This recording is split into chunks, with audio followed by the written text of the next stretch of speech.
Ok, buenas tardes. Vamos a comenzar entonces con este ciclo de laboratorio. Específicamente el grupo de laboratorio de esta semana vamos a trabajar entonces con los indicadores socioeconómicos, demográficos y epidemiológicos de Venezuela. Vamos a a seguir trabajando con la estadística descriptiva, perdón, el cálculo y aplicación de las medidas de dispersión al análisis de resultados.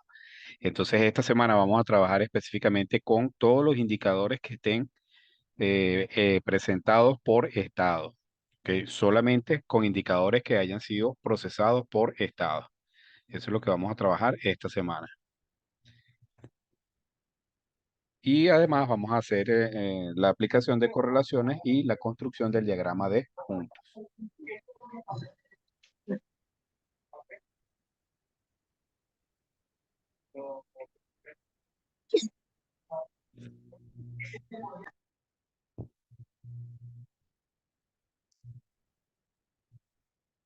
Bueno, también, como ya es costumbre, vamos a presentar cómo será evaluado este ciclo de laboratorio. Hay una prueba corta que la vamos a presentar el viernes, como es costumbre en la noche, ¿verdad? El procesamiento o su trabajo individual que consiste entonces en calcular las medidas de dispersión para una serie de indicadores y que deben presentar a través de un archivo de Excel que van a colgar el día viernes, más tardar el día sábado. Y hay un taller de discusión y entrega grupal que tiene que ver con las correlaciones. Eso lo vamos a hacer en vista de que este viernes no hay actividad, lo vamos a hacer el día jueves de manera presencial, ¿ok? En el piso 4 de la facultad. Entonces el jueves a las 11 nos reunimos para hacer ese taller. Ya vamos a explicar de qué se trata específicamente ese taller. Entonces, bueno, ya ustedes acá tienen también, como es costumbre, cómo se van a distribuir las actividades. Por supuesto, yo espero que ya todos hayan revisado y leído el material completo de la guía para saber de qué se trata este ciclo de laboratorio. Este es un ciclo de laboratorio que es un poco sencillo desde el punto de vista de los cálculos porque es la continuación de lo que hicimos en el ciclo número 3 cuando trabajábamos con los indicadores, con las medidas de tendencia central. Entonces ahora vamos a completar ese trabajo de las medidas de tendencia central y vamos a calcular ahora las medidas de dispersión. Entonces, bueno, también por supuesto ya ustedes tienen distribuido cómo van a hacer con los grupos de trabajo y para los que hayan quedado menos estudiantes ya vamos a ver cómo se van a distribuir el trabajo. Por supuesto, bueno, tienen todos estos días para hacer la ejecución del trabajo una vez que hayan revisado todo el material. Aquí hay,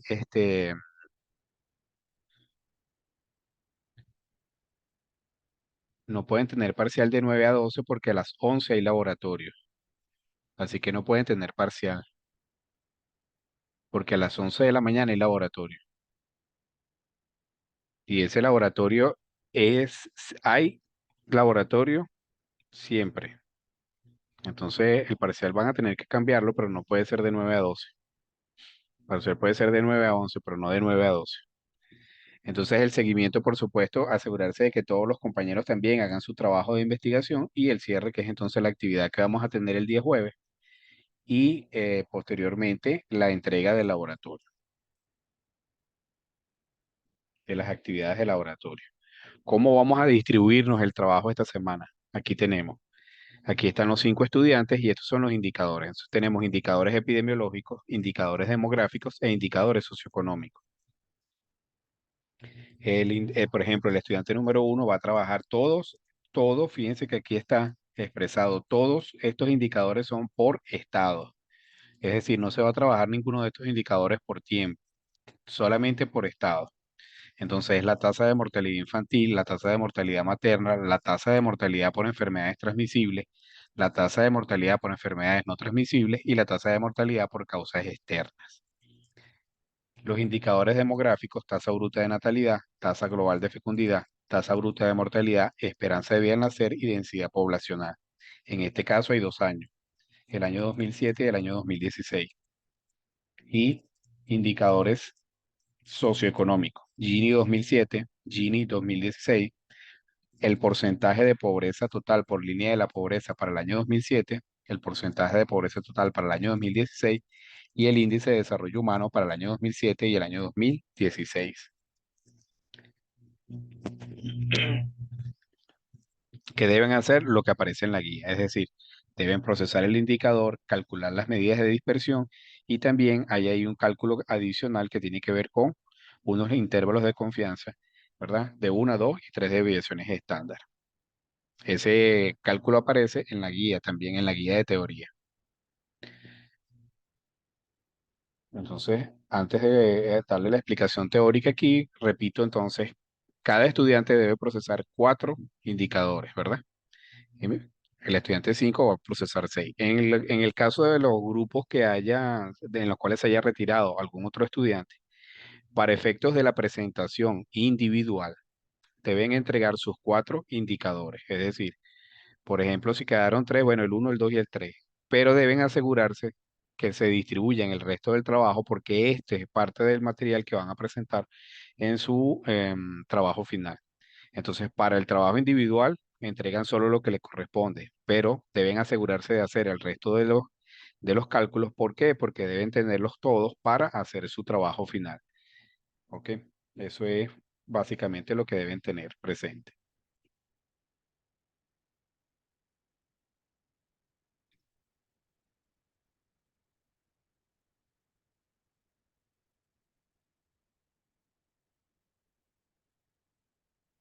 ¿Están viendo la lámina que dice medidas de dispersión?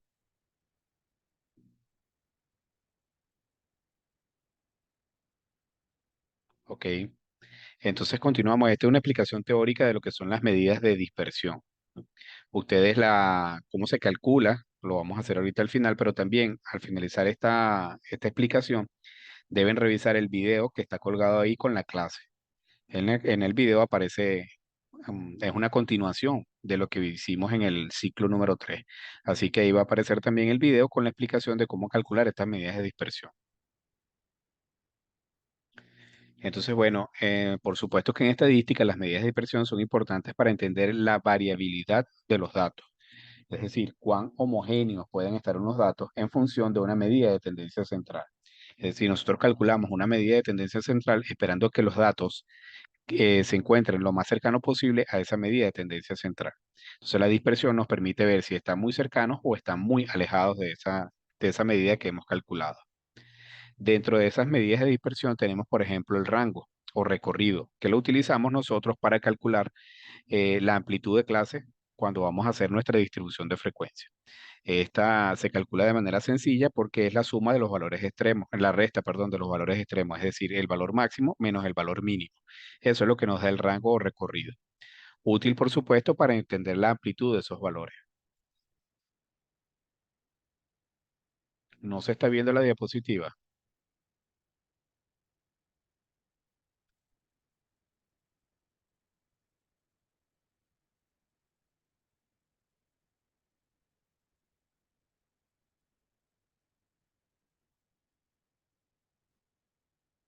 Ahora,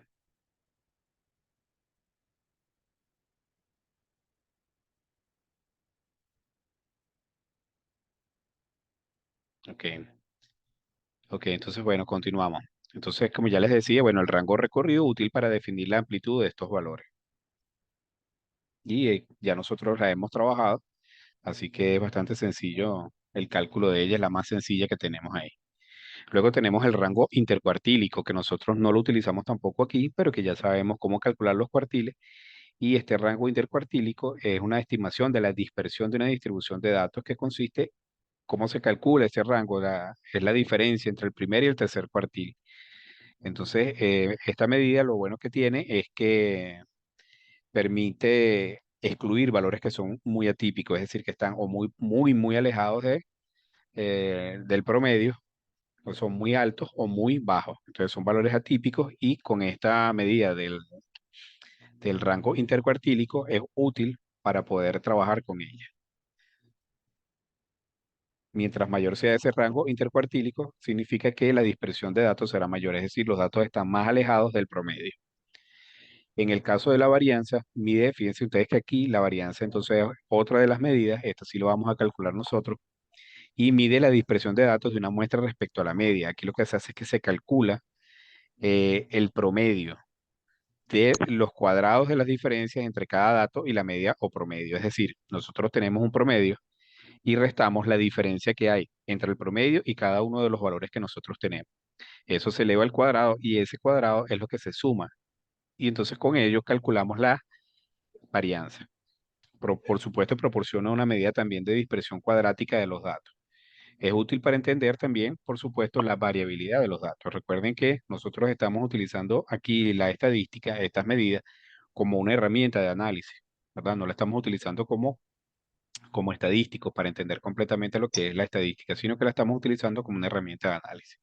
Entonces ella lo que nos hace es promediar las diferencias elevadas al cuadrado y vamos a ver ahora por qué tenemos que hacerlo, por qué tiene que elevarse al cuadrado para poder hacer este cálculo. ¿Ok? Luego tenemos la desviación estándar.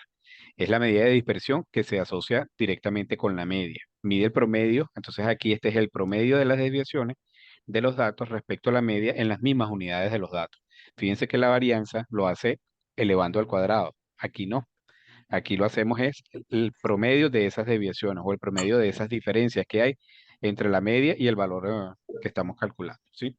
Y entonces se calcula como la raíz cuadrada de la varianza. Es decir, si nosotros calculamos la varianza, las diferencias elevadas al cuadrado, al sacarle el cuadrado a esas diferencias, obtenemos entonces como medida la desviación estándar. Es ampliamente utilizada y muy fácil de presentar, muy fácil de interpretar. Ya ustedes van a ver más adelante.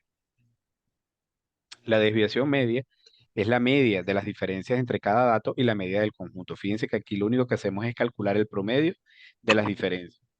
¿Sí? O sea, no es tan exacta como la anterior. ¿Por qué? Porque la anterior nosotros la elevamos al cuadrado y luego restamos calculamos la, la raíz cuadrada para volver a obtener otra vez nuestro valor.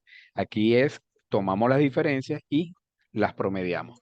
Esa es la desviación media. Ella siempre está por debajo de la desviación estándar, es decir, la desviación media siempre que nosotros calculamos ambas, la desviación media nos debe dar un valor menor a, a la desviación estándar. El coeficiente de variación es la desviación estándar expresada como un porcentaje de la media. Permite comparar la variabilidad relativa entre diferentes conjuntos de datos. Entonces, muchas veces nosotros tenemos los promedios y las desviaciones y aún con eso no podemos comparar entre dos grupos de datos diferentes. Entonces, el coeficiente de variación es útil para hacer eso, para poder comparar entre dos grupos de datos diferentes. Y se interpreta fácilmente porque está expresado en un porcentaje. Entonces, al estar expresado en porcentaje, siempre se interpreta más fácilmente. Se calcula, ya ustedes van a ver más adelante también, pero se calcula dividiendo entonces el promedio entre la desviación estándar, perdón, entre el promedio multiplicándolo por 100. La desviación media absoluta, otra de las medidas que nosotros no vamos a calcular aquí, pero existe, por eso las estoy presentando, es la medida de las diferencias absolutas entre cada dato y la media. Proporciona una medida de la dispersión promedio de los datos, mucho menos sensible a valores atípicos que la desviación media.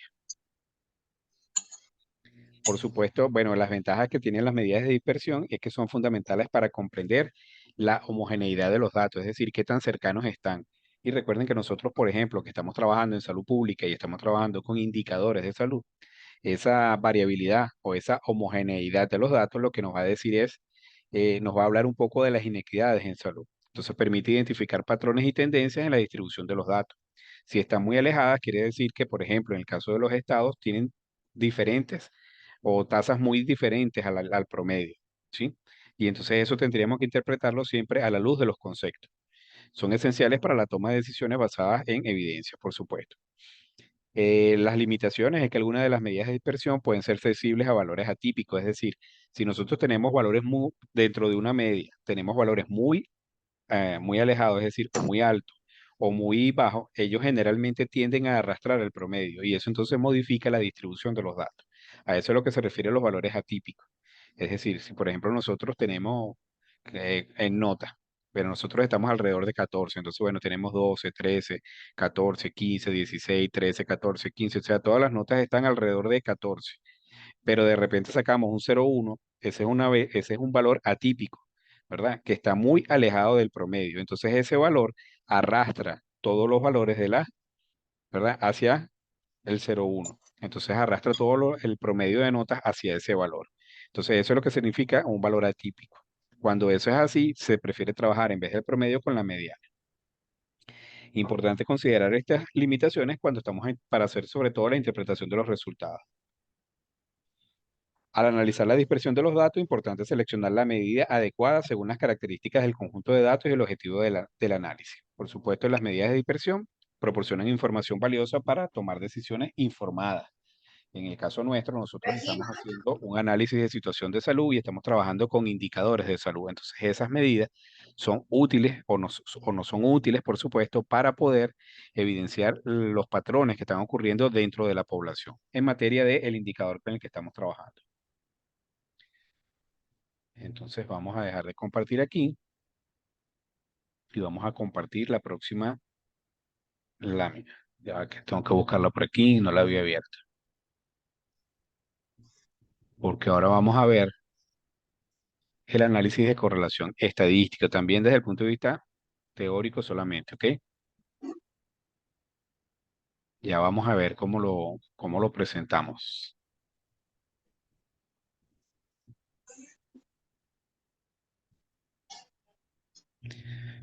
¿Ok? Entonces el análisis de correlación estadística y el diagrama de puntos.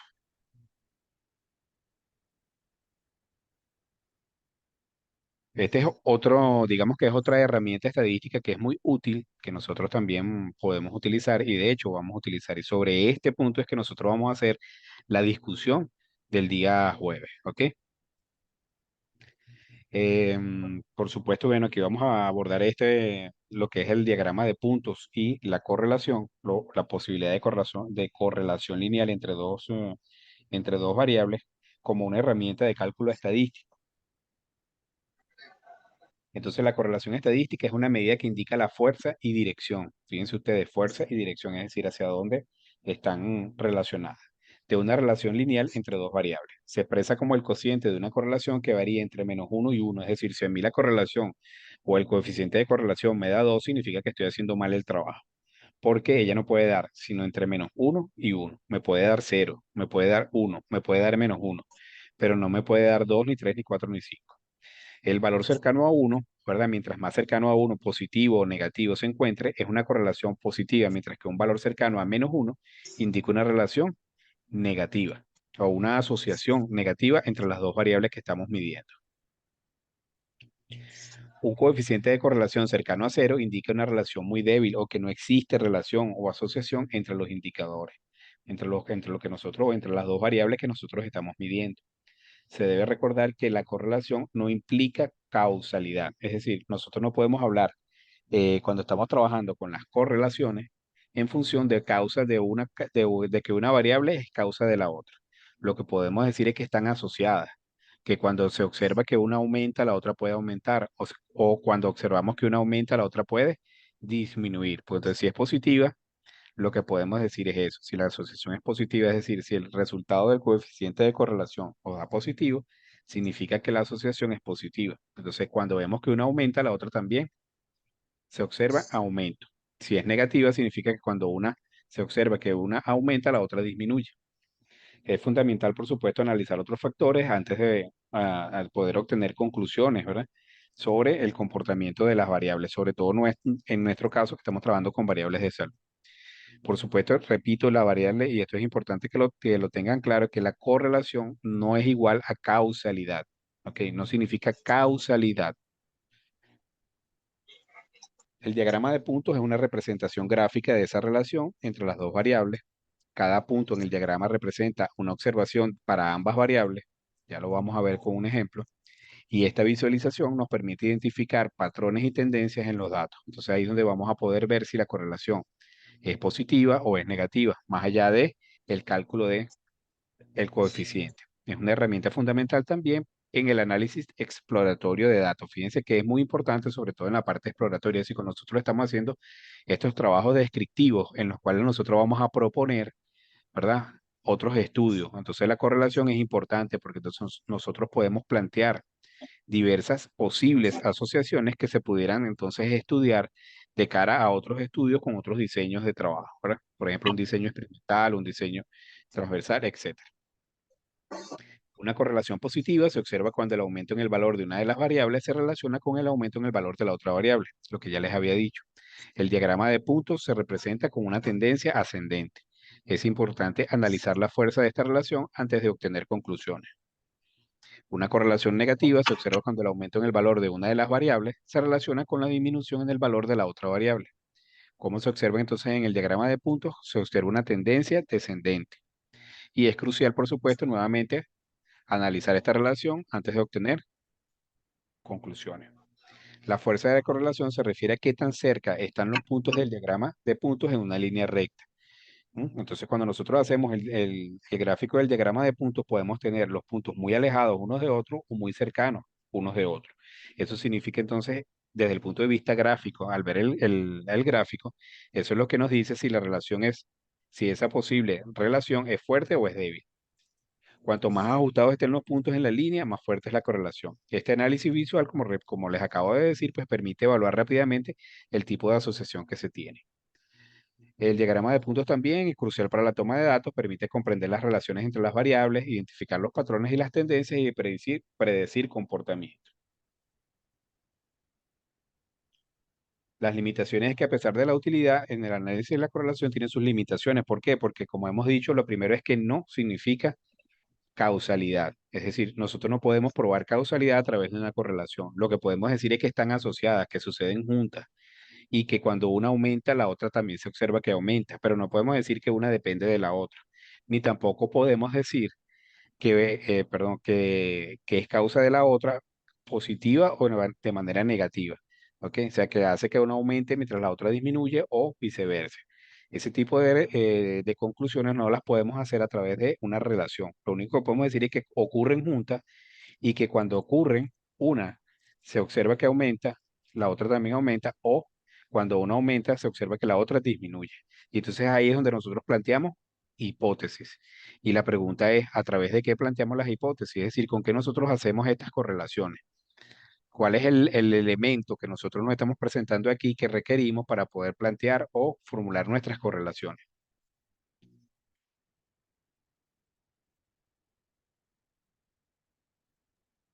Ajá, le estoy preguntando. ¿Qué elemento falta aquí, que no lo estamos diciendo aquí, con el cual nosotros podemos plantear las correlaciones?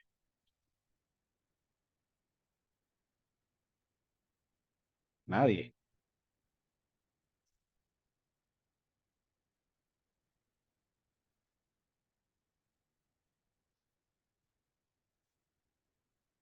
¿No entienden la pregunta?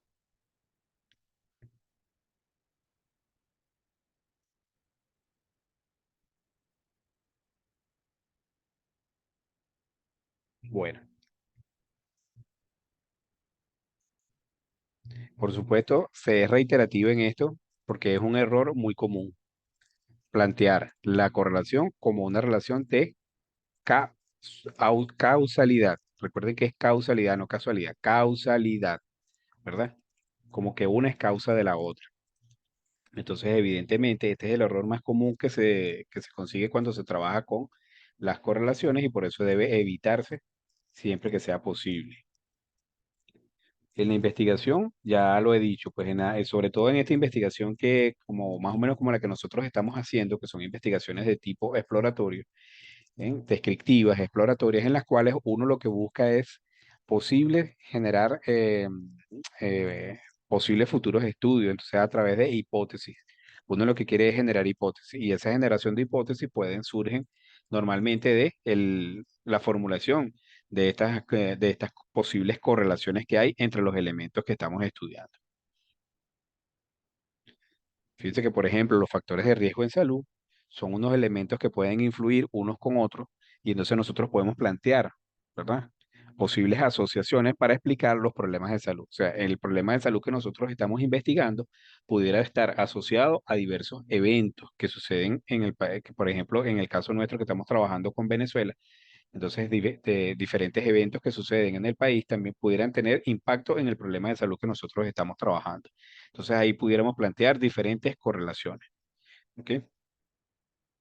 Y vean aquí lo que yo les decía cuando hablábamos de los puntos. Esto es un diagrama de puntos, entonces fíjense que este diagrama de puntos aquí se observa claramente, está cerca, aquí por aquí pudiera ir la línea recta y fíjense, es una correlación positiva con un R que es el coeficiente de correlación mayor a cero. Esta es una correlación nula, aquí no se observa un patrón. ¿Por dónde trazaríamos la línea? Es muy difícil trazar la línea porque no hay un patrón definido. Aquí la correlación sería cero, no existe asociación entre estas dos variables. Aquí sería una correlación negativa, fíjense que en la medida que una, ¿verdad? O se observa cuando una está aumentando, la otra va disminuyendo, presenta valores en disminución. Y fíjense nuevamente, aquí sí hay un patrón por el cual pudiéramos trazar nuestra línea recta, ¿verdad? De correlación. Aquí tenemos una correlación perfecta positiva y aquí una correlación perfecta negativa, que es cuando da R positivo 1 y R negativo 1.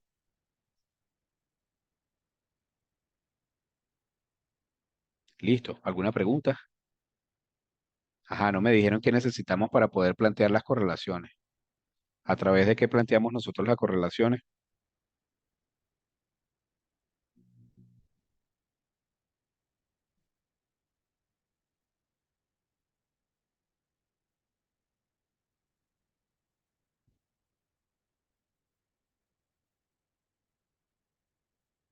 A través de los indicadores. No, los indicadores pues son por supuesto las variables que nosotros vamos a trabajar, pero ¿qué necesitamos para poder decir que algo está asociado con algo? O que posiblemente sucedan juntas o que posiblemente una influya en la otra. ¿Qué necesitamos? Indicadores a una población específica. Mm, no está mal los indicadores, porque evidentemente vamos a trabajar con variables, ¿verdad? Con alguna variable. Pero ¿cómo nosotros hacemos esa relación? ¿Cómo planteamos esa relación entre las variables? ¿A través de qué planteamos esa relación entre las variables? Es decir, ¿quién me dice cómo planteamos esa relación entre las variables? El profesor.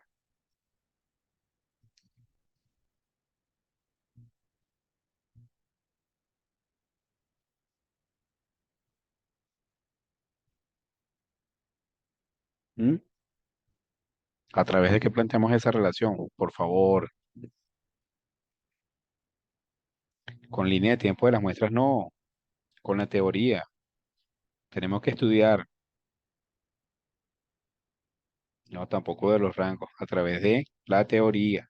Cuando nosotros estamos leyendo el trabajo, cuando estamos leyendo material, cuando estamos leyendo el marco teórico, ¿verdad? En nuestros marcos teóricos es que nos dicen cuáles son los posibles factores que intervienen, por ejemplo, para el desarrollo de nuestro problema de salud. Entonces ahí nos están diciendo cuáles son las variables que nosotros pudiéramos plantear para hacer nuestra correlación.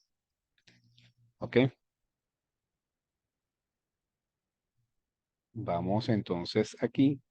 Y de hecho, eso es lo que nosotros vamos a hacer. Nosotros para el día jueves, ¿qué vamos a plantear? Vamos a plantear entonces un conjunto de posibles em, correlaciones, ¿sí? Posibles correlaciones. Eso es lo que vamos a discutir el jueves. Entonces lo tienen que llevar planteado. Son correlaciones desde el punto de vista teórico y los tienen que justificar. ¿Por qué ustedes justifican las correlaciones? Recuerden que como es una correlación que busca desde el punto de vista teórico plantear la posible asociación, siempre buscamos, ¿verdad?, la explicación. No la causalidad, pero sí la posible explicación, es decir, cómo está asociado y cómo estaría asociado, en qué función estaría asociado. Recuerden que es una manera de generar hipótesis. ¿Sí? Entonces lo podemos hacer con el trabajo de investigación, es decir, con lo que usted está investigando, usted puede plantear hipótesis con lo que usted está investigando, pero también lo puede plantear entre los diferentes elementos, entre los diferentes indicadores que estamos trabajando. Deben tener cuidado porque hay indicadores que están relacionados entre sí y que evidentemente no serían una buena relación, no serían una buena correlación porque de hecho se construyen entre sí. Entonces tienen que tener cuidado con eso. Por eso es importante leer bien. Eso es lo que van a hacer, eso es lo que vamos a hacer para el día jueves. Entonces, para continuar, ¿verdad? Ya para ir concluyendo, vamos a ver un ejercicio aquí práctico rápido uno sobre correlaciones y el otro sobre el ejercicio que está planteado con el cálculo de las medidas de dispersión. Recuerden que hay una clase completa que está a continuación de esta que está aquí. De hecho, vamos a presentarle.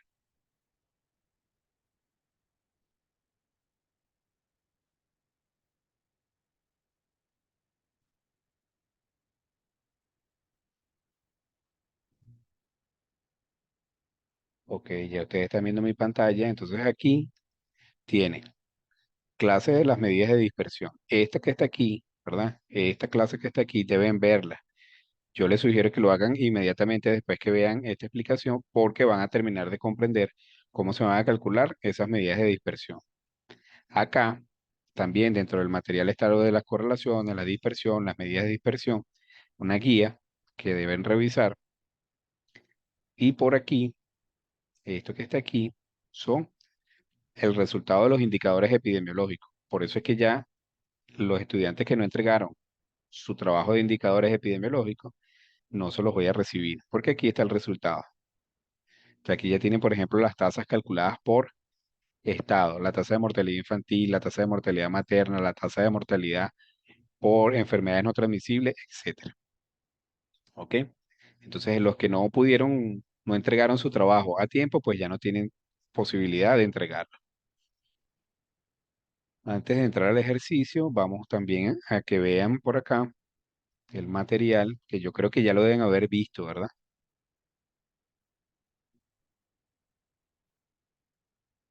Aquí está, aquí tienen la guía, y en la guía, fíjense que aparece por acá, esto sí lo tenemos que responder, elaborar la distribución de frecuencia correspondiente, calcular las medidas de dispersión, desviación media, desviación típica, varianza y coeficiente de varianza. Elaborar un polígono de frecuencia, no lo vamos a, no podemos traer el polígono de frecuencia que ya habíamos calculado. Recuerden que ya estos indicadores fueron procesados, ¿ok? Pero esto sí lo vamos a calcular. Los límites de confianza de la media aritmética para el 68,3, 95, 95,5 y 99,107% de los datos.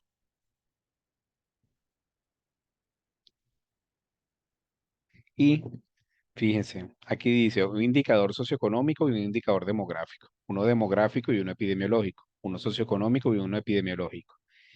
¿Verdad? Solamente teórico lo pueden hacer. Y además de eso, deben plantear al menos uno o dos con su problema de investigación. Este que está acá, esta segunda parte, ¿verdad? Que estamos viendo aquí, va a ser teórica. Va a ser teórica. Sin embargo, como es muy sencillo hacerlo ahora con la hoja de Excel, el que quiera hacer puede hacer un cálculo para que vea que es bastante sencillo el trabajo con estas medidas. Luego tenemos aquí, dentro de este mismo material, la guía de estadística teórica, ¿verdad? Fíjense que ahí aparece cómo se calcula el rango, la desviación y por qué se las estoy presentando aquí. Porque por aquí al final aparece eso del 97, el 68%, el 95% y el 68%. Fíjense aquí está, ¿ves? ¿Cómo se calcula el coeficiente de variación? La desviación estándar entre el promedio por 100. Bien sencillito. Y aquí aparece, ¿lo ven? Esto que está aquí, promedio más menos una desviación estándar corresponde al 68% de los datos de la curva. Es esto que está aquí. Fíjense que abajo está, ¿no? Expresado aquí.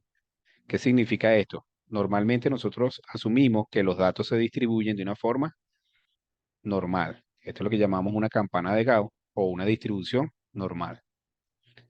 Aunque no todos los datos persiguen esa distribución, siempre se asume que es así. Entonces uno calcula. Dice, bueno, si este es el promedio, fíjense, nosotros lo que buscamos siempre es el promedio, que es el dato central. ¿Qué característica tiene la distribución normal? Bueno, que coincide tanto la media como la mediana como la moda. Todas las medidas de tendencia coinciden en el mismo valor. Este valor puede estar en diferentes partes del eje, pero ahí van a coincidir siempre todas.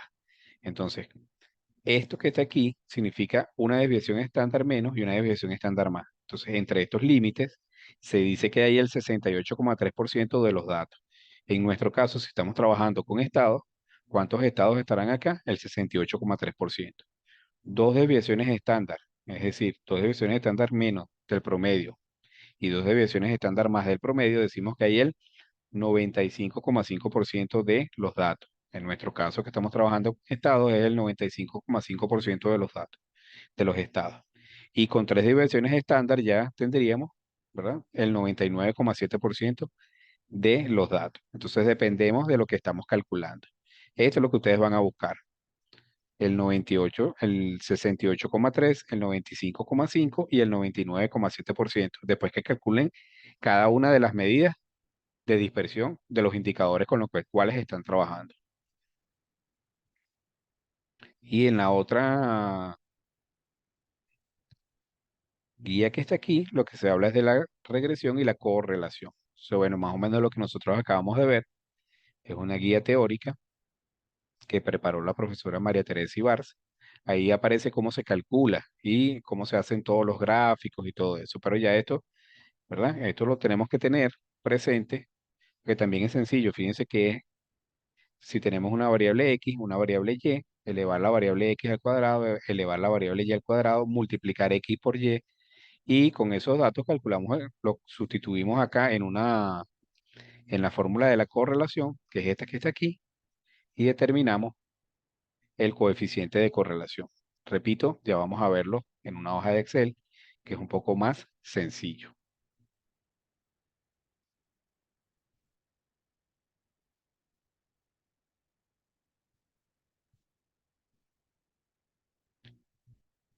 Ok,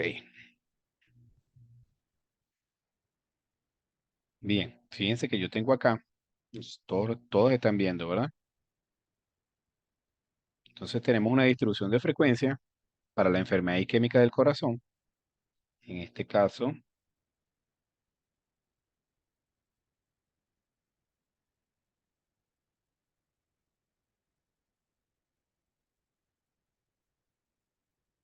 tenemos la tasa y entonces, bueno, hacemos nuestra distribución de frecuencia. Hasta aquí no hay ningún problema, ¿verdad? Calculamos los límites, hacemos la distribución de frecuencia. Esto es lo que son la distribución de la frecuencia. Es decir, vamos a hacer un pequeño repaso brevemente. Significa que entonces aquí vamos a buscar cuántos de los estados tienen valores de la tasa entre estos que están aquí, entre estos límites que hemos calculado. Luego hacemos la frecuencia absoluta acumulada para poder identificar dónde vamos a buscar, por ejemplo, la mediana. En este caso estaría aquí, porque el valor 12 está aquí. Luego tenemos que calcular cuál es ese valor 12. Calculamos nuestras medidas de frecuencia relativa, serían los porcentajes. Calculamos el punto medio de las clases y luego multiplicamos el punto medio por la frecuencia absoluta. ¿Por qué? Porque cada frecuencia absoluta tiene un peso diferente. Por eso es que tenemos que calcularlo y por eso es que es diferente a veces el cálculo cuando lo hacemos con datos agrupados y con datos no agrupados. Cuando lo hacemos por datos agrupados siempre tenemos que multiplicar por la frecuencia absoluta. ¿Por qué? Porque cada uno tiene valores diferentes. O sea, cada frecuencia tiene un peso diferente. Y entonces nosotros lo que estamos tomando aquí es, a lo que tomamos el punto medio, es como que estuviéramos tomando el promedio de esa clase. Entonces tenemos que multiplicarlo por el peso que tiene ella dentro de esa distribución. Y con esto calculamos entonces el promedio. Entonces, ¿qué es lo que nosotros vamos a buscar?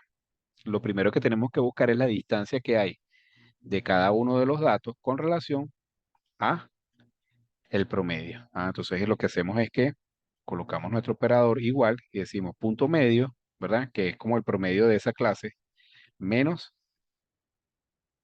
el promedio. Entonces, para que el promedio, para que la celda no cambie, recordamos poner, ¿verdad? La letra dentro de los símbolos dólar y tenemos. Y fíjense que nos da negativo. ¿Por qué? Recuerdan, hace rato cuando vimos la curva de distribución normal, hay valores que están por encima de la media, al restarlo de la media me da positivo, pero los valores que están por debajo de la media o el promedio me dan negativos. Por eso entonces aquí tenemos valores positivos y negativos. Perdón, aquí no era hasta aquí abajo, sino es hasta aquí, ¿verdad? Listo. Si nosotros multiplicamos este valor que acabamos de obtener, lo multiplicamos, ¿verdad?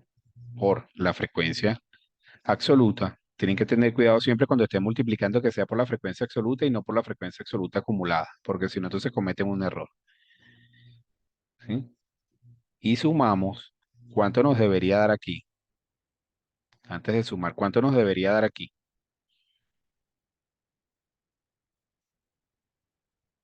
Si nosotros sumamos esto que acabamos de hacer aquí, ¿cuánto nos debería dar? Alguien, por favor. ¿Cuánto nos debería dar? ¿Cuál es el resultado que debe dar ahí?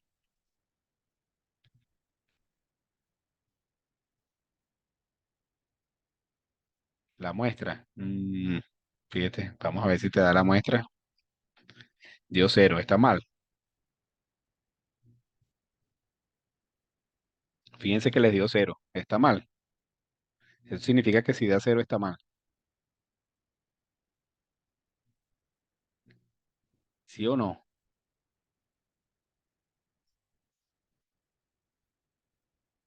Digan algo, aunque sea griten.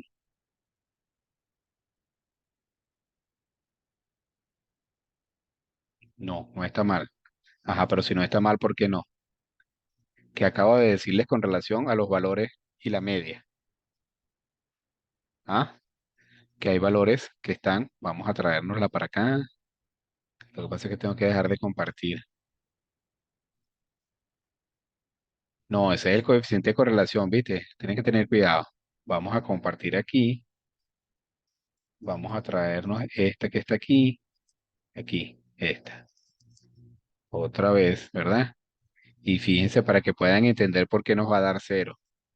Recuerden que hay valores, sí, este es el promedio, ¿verdad? Hay valores que están por encima del promedio, ¿sí? Eso significa que aquí nos da, estos valores dan positivos, pero también hay valores que están por debajo del promedio, ¿sí? Y entonces estos valores me dan negativos. Si yo sumo negativo con positivo, ¿qué me pasa? ¿Cuánto me da?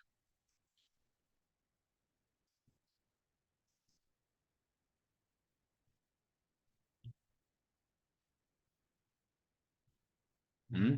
¿Cuánto me da? Si sumo valores positivos y valores negativos, en la misma magnitud, por supuesto. ¿Verdad? Porque ¿qué estoy haciendo yo ahí? Yo estoy distribuyendo todos los valores de mi distribución normal. Hay unos que son valores menores y hay otros que son valores mayores. A los que yo los multiplico por la frecuencia absoluta, ya los igualé. Y entonces hay unos que son positivos y otros que son negativos. ¿Qué pasa entonces con ellos? Desde el punto de vista matemático, por favor, si es la misma magnitud, se anulan, ¿verdad? Es correcto. Recuerden que son los datos que están por encima de la media y los datos que están por debajo de la media. Cuando yo resto esto que es menor a este que está aquí, me da negativo. Cuando resto esto que está aquí de esto que es mayor, menor, esto me da positivo. ¿Ven? Por eso se anulan, da cero. Entonces, cuando usted está haciendo su cálculo, ese cálculo que acabamos de hacer siempre le debe dar cero. Así usted se sabe que está haciendo bien el trabajo. ¿Ves? Este valor siempre debe dar cero. Este que siempre les debe dar cero. ¿Por qué? Porque, bueno, calculamos la diferencia de cada punto medio con relación al promedio, pero además lo multiplicamos por el peso de las clases, es decir, por esto que está aquí. Entonces los igualé. A lo que los igualé me da cero. No puedo trabajar con ellos, ¿verdad? Desde el punto de vista matemático sería imposible, no pudiera hacer ningún cálculo. Entonces puedo hacer dos cosas. O elevo la diferencia al cuadrado, y entonces ahí era que decía, que era lo que nos decía la teoría, ¿verdad? La suma, el promedio de las diferencias al cuadrado. Eso, entre el número total de datos me da la varianza. Por eso entonces es que le vamos al cuadrado para eliminar el valor negativo. O también puedo trabajar con los valores absolutos. Entonces aquí me voy a la función, busco algo que me dice absoluto, ¿sí? Le digo aceptar y le digo, tú me vas a dar los valores absolutos de esto que está aquí. Listo. Y ahora sí, sumo. Y entonces tengo ya para una medida. Fíjense que me dio la desviación media. ¿Por qué? Porque bueno, ya yo la tengo aquí colocada. ¿Cómo es qué es la desviación media? La división de la sumatoria de las diferencias en términos absolutos por la frecuencia absoluta entre el número total de datos, que en este caso es 24. La otra es elevar entonces esta resta al cuadrado. Y aquí tienen que tener mucho cuidado, porque a veces lo que hacen es que elevan al cuadrado esta que está aquí. Si están elevando esta al cuadrado, recuerden que este es una operación que ya está multiplicada por la frecuencia absoluta. Entonces estarían elevando la frecuencia absoluta también al cuadrado. Por eso es que se produce un error. Hay que evitar. ¿Cómo hacemos entonces? También le damos aquí al operador y buscamos potencia, ¿verdad? Se puede hacer de dos maneras, pero esta es como la más sencilla. Potencia, decimos aquí, ¿sí? ¿Y cuál es la potencia que nosotros queremos al cuadrado? Que es 2. Le damos a aceptar y listo. Y luego tenemos aquí. Y luego, entonces es que vamos a multiplicar esto que está aquí, lo vamos a multiplicar ¿por quién? Por la frecuencia absoluta. Tenemos que tener cuidado que sea siempre por la frecuencia absoluta. Disminuimos aquí el número de decimales y entonces aquí, pendiente aquí con estos datos, ¿verdad? Cuando hagamos la sumatoria, fíjense, ya los calculé todos, ¿verdad? ¿Por qué? Bueno, porque ellos los tenían que calcular. Entonces, la varianza es, habíamos dicho, el promedio de las diferencias elevadas al cuadrado, ¿verdad? Sumado, el promedio entonces es la suma entre el número total de datos que tenemos, en este caso son 24, por eso es que es el promedio de la suma de los datos al cuadrado. La desviación estándar era la raíz cuadrada de esta varianza. Entonces, fíjense que aquí está, nosotros lo que hacemos es que calculamos aquí, tenemos una fórmula, buscamos aquí raíz, seleccionamos el dato, en este caso este que está aquí, y le damos Enter. Ahí está calculada nuevamente para que lo vean en vivo. Y el coeficiente de variación, que resulta que era la división de la desviación estándar, este que tenemos acá, entre el promedio, que es este que tenemos aquí, y lo multiplicamos por 100. Este coeficiente de variación está alrededor de 22%, significa que es un coeficiente de variación bajo, porque entre 25 y 50% podemos hablar de una variación media y cuando el coeficiente de variación está por encima del 50%, decimos entonces que la variación de los datos es muy alta. Entonces, en este caso, ya verdad que nosotros estamos trabajando con estados, decimos, bueno, el promedio de mortalidad por enfermedad isquémica del corazón en Venezuela para el año 2007, el promedio de que en cada estado fue de 64,34 defunciones por cada 100.000 habitantes, con una desviación estándar de 14,58 y un coeficiente de variación de 22,66. ¿Eso qué significa? Que tenía poca dispersión, es decir, la mortalidad en todos los estados era muy similar al promedio, ¿ok? Similar al promedio. Eso es lo que estamos diciendo ahí. Entonces ya cuando nosotros vamos a presentar nuestro trabajo final, esto es lo que debemos presentar. Y debemos además hacer aquí, si nosotros queremos hacer aquí el cálculo de los límites de confianza, bueno, simplemente es el promedio más una desviación estándar, ¿verdad? Este es el superior, vamos a ponerlo para acá. Y el otro sería el promedio, perdón, igual el promedio menos una desviación estándar. Este sería para una, ¿verdad? Desviación estándar.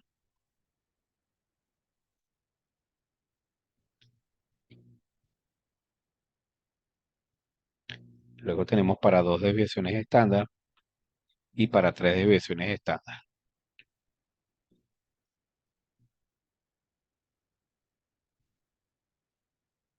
Este es el límite inferior y el límite superior.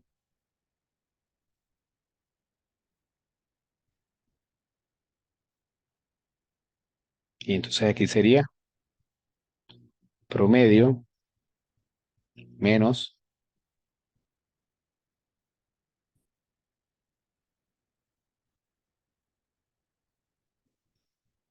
2 por la desviación,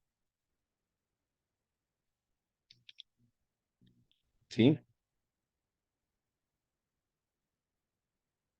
Y este sería el promedio más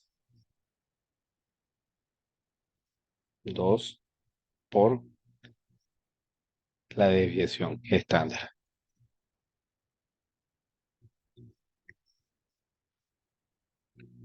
Y entonces, ¿esto qué significa?